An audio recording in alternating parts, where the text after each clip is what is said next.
मजदूर की बीवी हो तो ऐसी। एक बादशाह अपने महल के सबसे ऊपर वाली बालकनी में टहल रहा था। टहलते टहलते उसकी नज़र महल के नज़दीक एक छोटी सी कुटिया पर पड़ी, जिस पर एक बहुत खूबसूरत महिला कपड़े सुखा रही थी। बादशाह ने अपने एक सैनिक को बुलाकर पूछा, किसकी बीवी है ये? सैनिक ने कहा, बादशाह सलामत, ये आपके गुलाम निजाम की बीवी है। बादशाह नीचे उतरा। बादशाह पर उस महिला की हुस्नो जमाल का सहर छा गया था। उसने निजाम को बुलाया और निजाम हाजिर हुआ तो बादशाह ने उससे कहा, निजाम, हमारा एक काम है। हमारा ये खत दिल्ली के बादशाह को दे आओ और उसका जवाब भी उससे ले आना। निजाम उस खत को लेकर घर वापस आ गया। खत को अपने तकिए के नीचे रख दिया, सफ़र का सामान तैयार किया, रात में गुजारी और सुबह मंजिल ए मकसूद पर रवाना हो गया। इस बात से लाइस के बादशाह ने उसके साथ क्या चाल चली है। इधर जैसे ही निजाम से ओझल हुआ, बादशाह चुपके से निजाम के घर पहुंचा और आहिस्ता से निजाम के घर का दरवाज़ा खटखटाया।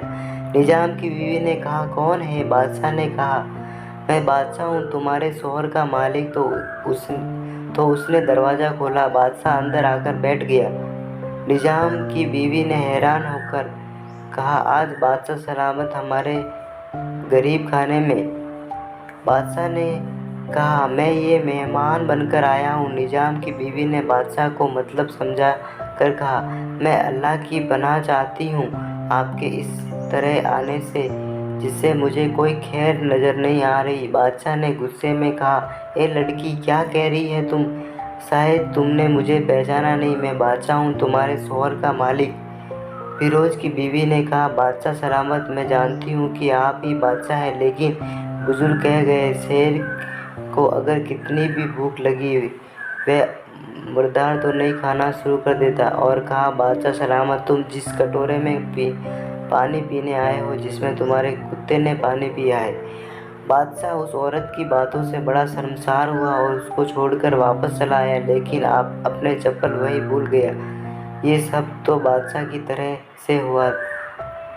अब निजाम के आधे रास्ते में याद आया कि खत बादशाह ने उसे दिया था, वह तो घर ही छोड़ आया है। उसने घोड़े को तेजी से वापस मोड़ा और अपने घर की तरफ लपका। निजाम अपने घर पहुंचा तो तकिए के नीचे खत निकलते वक्त उसकी नज़र पलंग के नीचे पड़े बादशाह के नालेन चप्पल पर पड़ी, तो वह जल्दी से भूल गया था। निजाम का सर चकरा कर रह गया और वह समझ गया कि बादशाह ने उसे सफ़र पर सिर्फ इसलिए भेजा ताकि वह अपना मतलब पूरा कर सके।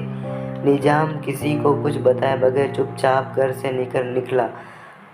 खत लेकर वह चल पड़ा और काम खत्म करने के बाद बादशाह के वापस आया तो बादशाह ने उसे इनाम के तौर पर 100 दिनार दिए। निजाम दिनार लेकर बाजार गया और औरत के इस्तेमाल की कीमती कपड़े और कुछ तहफ़्फ़ुज़ भी खरीद लिए। घर पहुंचकर बीवी को सलाम किया और कहा, चलो तुम्हारे मायके चलते हैं। बीवी ने पूछा, ये क्या है? कहा, बादशाह ने दिया है और मैं चाहती हूँ कि तुम ये पहनकर अपने घर वालों को भी दिखाओ। बीवी, जैसे ही आप चाहे। बीवी तैयार हुई और अपने वालिदैन के घर अपने शौहर के साथ रवाना हुए। दामाद और बेटी और उनके लाए गए तहफ़्फ़ुज़ को देखकर वह लोग बहुत खुश हुए। फिरोज बीवी को छोड़कर वापस आ गया और महीना गुजरने के बावजूद ना बीवी को पूछा और ना उसके वापस बुलाया।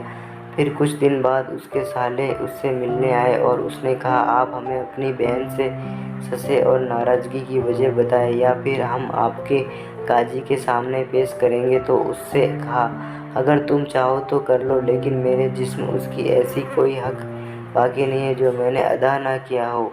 वे लोग अपने केस काजी के पास ले गए। काजी ने फिरोज को बुलाया। काजी उस बादशाह के पास बैठा हुआ था। लड़की के भाइयों ने कहा, अल्लाह बादशाह सलामत हो, काजी साहब को सही सलामत रखे। काजी साहब, हमने एक सब्ज बाग दरख्त फलों से भरे हुए हैं, साथ में मीठे पानी का कुआं इस सख्त के हवले में दिया था, तो इस सख्त ने हमारे बाग उजाड़ दिया है, सारे फल खा लिए।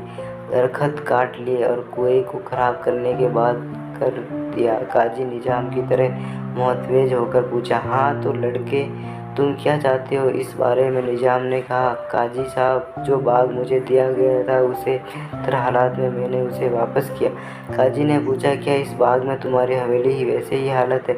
वापस किया जैसी पहले था? उन्होंने हाँ वैसे ही हालत वापस किया है, लेकिन हम उनसे बाग वापस करने की वजह जानना चाहते हैं। काजी ने कहा, फिरोज, तुम इस बारे में क्या कहना चाहते हो? फिरोज ने कहा, काजी साहब, मैं बाग किसी बुग़्ज़ या नफ़रत की वजह से नहीं छोड़ा, बल्कि इसलिए छोड़ा कि एक दिन जब मैं बाग में आया तो मैंने शेर के पंजों के निशान देखे तो मुझे खौफ हुआ कि शेर मुझे खा जाएगा। इसलिए शेर के इकराम की वजह से मैंने बाग में जाना बंद कर दिया। बादशाह, जो टैग लगाए हुए ये सब कुछ सुन रहा था, उठकर बैठ गया और कहा, निजाम, अपने बाग की तरफ अमन और मुतमईन होकर जाओ। अल्लाह की कसम, इसमें कोई शक नहीं है कि शेर तुम्हारे बाग आया था, लेकिन वह वहाँ पर ना तो कोई असर छोड़ सका, कोई पत्ता तोड़ सका और ना ही कोई फल खा सका। वह वहाँ पर थोड़ी देर रहा और मायूस होकर लौट गया, और खुदा की कसम, मैंने कभी तुम्हारे जैसे बाग के गिर्द लगे मजबूर दीवार नहीं देखी। निजाम अपने घर लौट आया और अपने बीवी को भी वापस ले लिया। ना तो काजी को पता चला और ना ही किसी को माजरा क्या है। क्या खूब बेहतर अपने अहलो अयाल के राज को छुपाना कि लोगों को पता ना चले, अपने घरों के भेद किसी पर जाहिर ना होने दे। तो दोस्तों, ये थी मेरी छोटी सी मनोरंजक कहानी। उम्मीद है आप सभी को मेरी कहानी सुनकर अच्छा लगा होगा। कहानी पसंद आई हो तो चैनल को सब्सक्राइब करना ना भूलें एंड वीडियो को लाइक और प्यारा सा कमेंट करना ना भूलें। आपके एक कमेंट और लाइक करने से हमारा मनोबल बढ़ता है। और हाँ, इस कहानी का पूरा सुनने के लिए आप सभी को दिल से शुक्रिया। इस कहानी के सभी पात्र और घटना काल्पनिक है, जिसका किसी वास्तविक जीवन पर कोई संबंध नहीं है। इसे केवल मनोरंजन के लिए बनाया गया है। धन्यवाद दोस्तों।